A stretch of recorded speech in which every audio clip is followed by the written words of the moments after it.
આ તરફ સુરેન્દ્રનગરમાં બેખડ ધસી પડતા એક વ્યક્તિનું મોત થયું છે। મૂળી તાલુકાની સીમમાં ખોદકામ દરમિયાન મોત થયું છે। ગેરકાયદેસર વીજ કનેક્શન માટે અહીં ખોદકામ થતું હતું। બેખડ ધસી પડતા ગોપાલ પનારાનું મોત નીપજ્યું છે। મામલતદારે તપાસ કરતા વિસ્ફોટક બોક્સ મળ્યા હતા। લોખંડના બકેટ સહિત 11 લાખનો મુદ્દામાલ અહીંથી જપ્ત કરાયો છે। ગેરકાયદેસર વીજ કનેક્શન માટે અહીં ખોદકામ કરવામાં આવી રહ્યું હતું। એ ખોદકામ દરમિયાન બેખડ ધસી પડતા એ વ્યક્તિનું મોત થયું છે, જેનું નામ ગોપાલ પનારા છે। ગેરકાયદેસર વીજ કનેક્શન માટે અહીં ખોદકામ કરવામાં આવી રહ્યું હતું। સેફટી સાધનો વગર જ આ ખોદકામ થતું હતું। સ્થળ પરથી વિસ્ફોટક ડેટોનેટરના ખાલી બોક્સ મળી આવ્યા છે।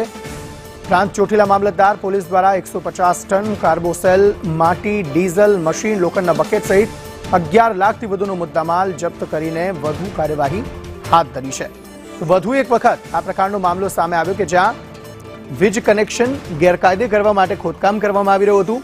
જે દરમિયાન અહીં એક વ્યક્તિનું બેખડ ધસી પડતા મોત થયું છે। ગોપાલ પનારા તે વ્યક્તિનું નામ, અને ગેરકાયદેસર વીજ કનેક્શન માટે અહીં ખોદકામ કરતી વખતે બેખડ ધસી પડતા તેનું મોત થયું છે। મામલતદારે તપાસ કરતા વિસ્ફોટક બોક્સ પણ મળી આવ્યા હતા। ભાવેશ સંવાદદાતા જોડાઈ ગયા છે વધુ વાતચીત કરવા માટે। ભાવેશ, જણાવશો શું વધુ વિગતો? સુરેન્દ્રનગર જિલ્લામાં સતત ખનન પ્રવૃત્તિ થઈ રહી છે, જેમાં વધુ એક વ્યક્તિનું મોત થયું છે। મૂળ તાલુકાની સીમમાં ખોદકામ ગેરકાયદેસર રીતે થઈ રહ્યું હતું।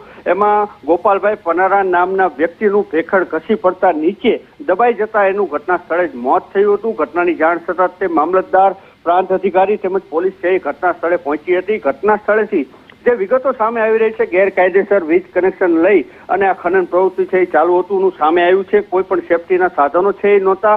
સ્થળ પરથી વિસ્ફોટક ડિટોનેટરના ખાલી બોક્સ પણ મળી આવ્યા હતા।